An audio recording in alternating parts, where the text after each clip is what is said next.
Olá, tudo bem? Vamos continuar a aula sobre a comédia dell'arte. Então, nós vamos continuar. Então, parte 2. Se você ainda não viu, volta, vê o vídeo anterior, que é onde a gente começa essa conversa sobre a maravilhosa comédia dell'arte. Mas agora, essa é a parte 2. Eu vou continuar esse papo gostoso, tá? Bom, então o que eu tinha dito, gente? Ele é dividido, né? Os atores, os personagens, eles eram divididos em três classes, né?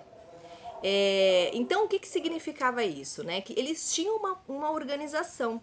Eles não faziam de qualquer maneira. Existia uma ordem naquilo. Era tudo muito organizado, tudo muito trabalhado.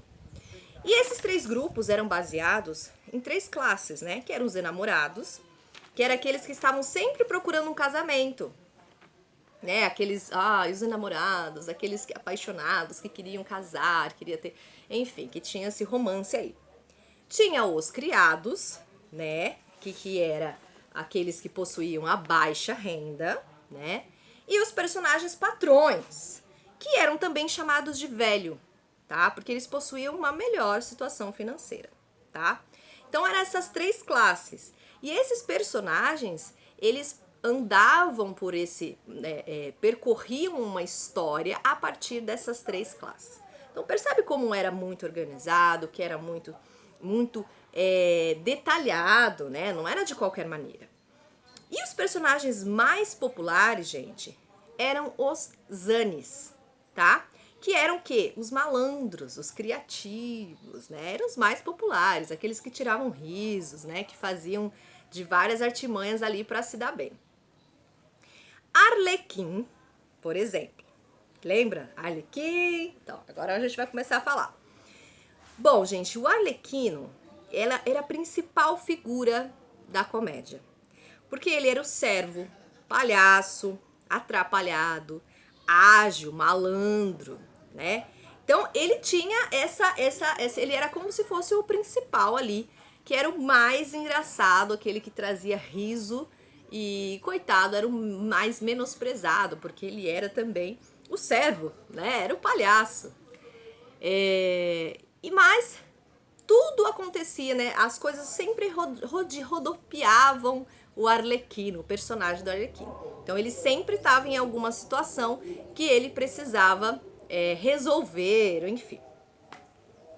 E aí a gente começa a entrar num lugar que é assim, eles tinham esses personagens, eles faziam seus figurinos, eles traziam toda essa parte lúdica e bem preparada, como eu falei, eram pessoas cultas, né? Os atores eram pessoas cultas, eles sabiam o que eles estavam fazendo, né? E eles usavam, todos eles, viu, gente? Eles não mostravam o rosto. Isso era uma lei entre eles, a gente vai falar que até lei, até estatuto eles tinham para sua organização. Mas eles usavam máscaras. Então, assim, era eternamente máscaras, todos eles, né? Então, assim, como eu falei, cada um tinha um personagem fixo para o resto da sua vida, né? Ele era aquele personagem, era para toda a sua vida, não mudava, era sempre ele. E eles construíam, então, essa vivência com cada personagem que eles tinham ali. Bom, e aí lembra que eu falei que eles tinham a questão da ironia, né? Do irônico, daquilo que trazia o riso, que era engraçado, mas que era um engraçado trazendo a crítica. Então eles cutucavam o que eles queriam. Quando eles discordavam daquela época do que os reis faziam com os mais pobres, eles sabiam como fazer. Então eles cutucavam.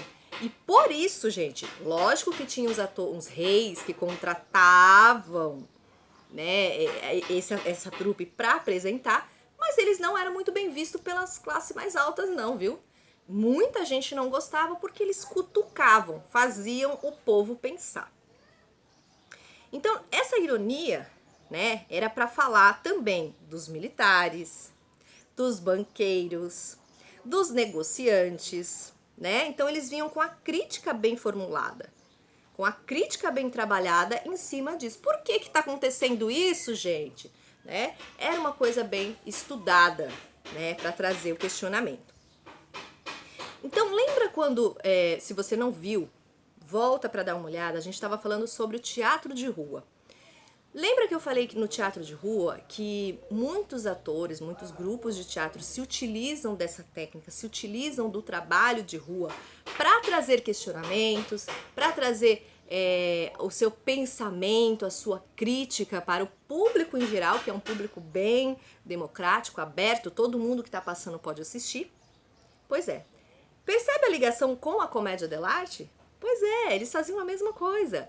Eles estavam ali também para trazer essa crítica, esse questionamento para quem estivesse ali passando.